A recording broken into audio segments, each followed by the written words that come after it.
اعوذ باللہ من الشیطان الرجیم بسم اللہ الرحمن الرحیم واذکروا نعمت اللہ علیکم ومیثاقہ الذی واثقکم بہ۔ اب دیکھیے ایک میثاق وہ تھا کہ جو بنی اسرائیل سے لیا گیا، اب یہ میثاق اہل ایمان سے ہو رہا ہے۔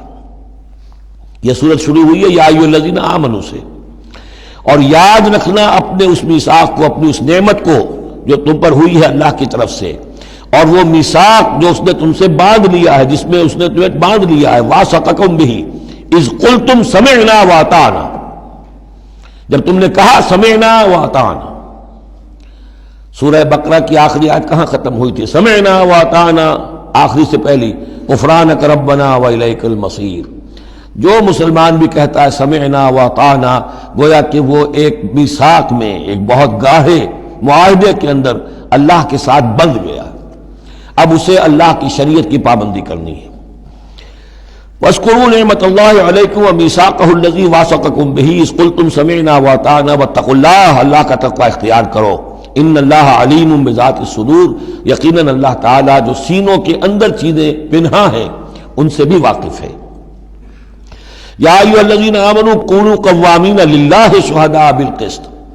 اب وہ آیت نمبر 135 میں نے نوٹ کرائی تھی سورہ نساء کی، اور یہ آیت نمبر 8 ہے سورہ مائدہ کی، ایک ہی مضمون، وہی نسبت زوجیت کو سمجھ لیجئے، صرف یہ کہ عکسی ترتیب ہے۔ وہاں تھا یا ایھا الذین آمنوا کونوا قوامین بالقسط شہداء للہ، یہاں ہے کونوا قوامین للہ شہداء بالقسط۔ ایک حقیقت تو میں نے اس وقت بیان کر دی تھی کہ گویا کہ معلوم ہوا کہ اللہ اور قسط مترادف ہے۔ اللہ کے لیے کھڑے ہو جاؤ، قسط کے لیے کھڑے ہو جاؤ، اللہ کے گواہ بن جاؤ، قسط کے گواہ بن جاؤ، تو گویا کہ اللہ اور قسط یہ مترادف ہے۔ دوسرا مفہوم جو کہ آج سامنے آ رہا ہے اس کو سمجھ لیجئے کہ کسی معاشرے میں عدل قائم کرنا، ایک تو یہ کہ عام انسان کی جو اس کی نفسیات ہے، اس کی فطرت ہے، اس کا تقاضا بھی یہ ہے کہ انسان چاہتا ہے کہ انصاف ہو۔ آج پوری نوع انسانی انصاف کی تلاش میں گھوم رہی ہے۔ بادشاہت سے نجات حاصل کی تھی، جمہوریت کی طرف آئے تھے کہ غلامی سے نجات ملے، انصاف ہونا چاہیے، انسان پر حاکم بن کر بیٹھ جائے، یہ تو کوئی حق نہیں ہے کسی کو۔ لیکن یہ کہ اس کا نتیجہ کیا ہوا کہ کیپٹلزم کی لعنت میں گرفتار ہو گئے، سرمایہ داروں کی جو ہے وہ ایک ڈکٹیٹریٹ اور آمریت قائم ہو گئی۔ اس سے نجات پانے کے لیے کمیونزم کے پاس گئے، وہ پھر ایک پارٹی ڈکٹیٹرشپ قائم ہو گئی، ایک سے ایک رست از یک بنتا افتاد در بندے دیگر، ایک قید سے نجات نہیں پائی کہ دوسری قید کے اندر پھر پھنس گئے۔ اب انسان کدھر جائے گا؟ لیکن یہ کہ فطرت کے اندر ہے کہ عدل اور انصاف انسان چاہتا ہے۔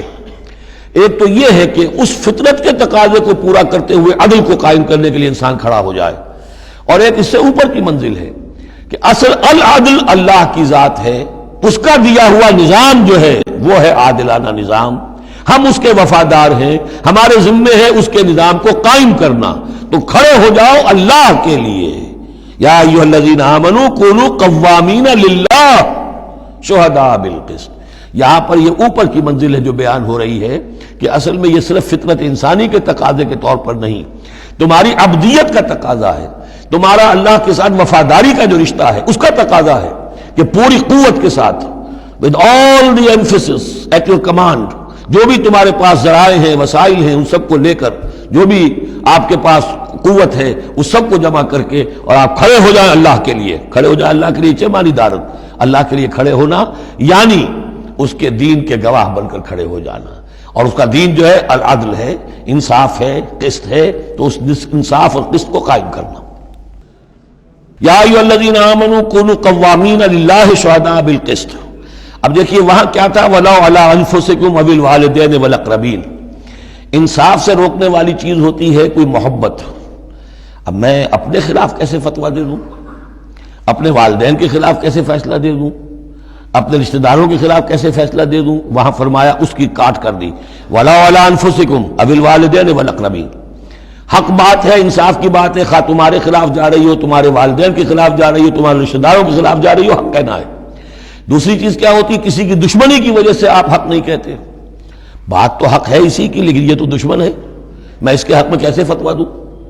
اس سے یہاں روک دیا گیا۔ تو یہ وہ ریسیپروکل نسبتیں ہیں قرآن مجید کی صورتوں کے اندر، ایک ہی مضمون ہے، اس کے اندر عکسی ترتیب اور ریسیپروکل ترتیب۔ ولا یجرمنکم شنآن قوم علی الا تعدلوا، دیکھو کسی قوم کی دشمنی تمہیں اس بات پر آمادہ نہ کر دے کہ تم عدل سے منحرف ہو جاؤ۔ اعدلوا، عدل سے کام لو، انصاف کرو۔ هو اقرب للتقوی، یہی بہتر ہے اور قریب تر ہے تقوی کے۔ واتقوا اللہ ان اللہ خبیر بما تعملون، اور اللہ کا تقوی اختیار کرو اور جو کچھ تم کر رہے ہو اللہ اس سے باخبر ہے۔ اب اس میں ظاہر بات ہے بار بار میں نہیں کہہ سکتا یہ جو بار بار آتا اللہ دیکھ رہا ہے اللہ باخبر ہے، کیا مانی؟ ہر ایک کا حساب تم سے لے گا، ہر ایک کی جواب دہی تمہیں کرنی پڑے گی، تمہارا کوئی عمل تمہارا کوئی قول اس کے علم سے خارج نہیں ہے، لہذا ہر وقت چوکس رہو، چوکنے رہو۔ وعد اللہ الذین آمنوا وعملوا الصالحات لہم مغفرۃ واجر عظیم، ہاں اللہ تعالیٰ کا وعدہ ہے ان لوگوں سے جو ایمان لائیں اور نیک عمل کریں کہ ان کے لیے مغفرت بھی ہے، اجر عظیم بھی ہے۔ والذین کفروا وکذبوا بآیاتنا اولئک اصحاب الجحیم، اور جو لوگ کہ انکار کریں اور جھٹلا دیں ہماری آیات کو وہ ہیں جہنم والے، آگ والے۔ صدق اللہ العظیم۔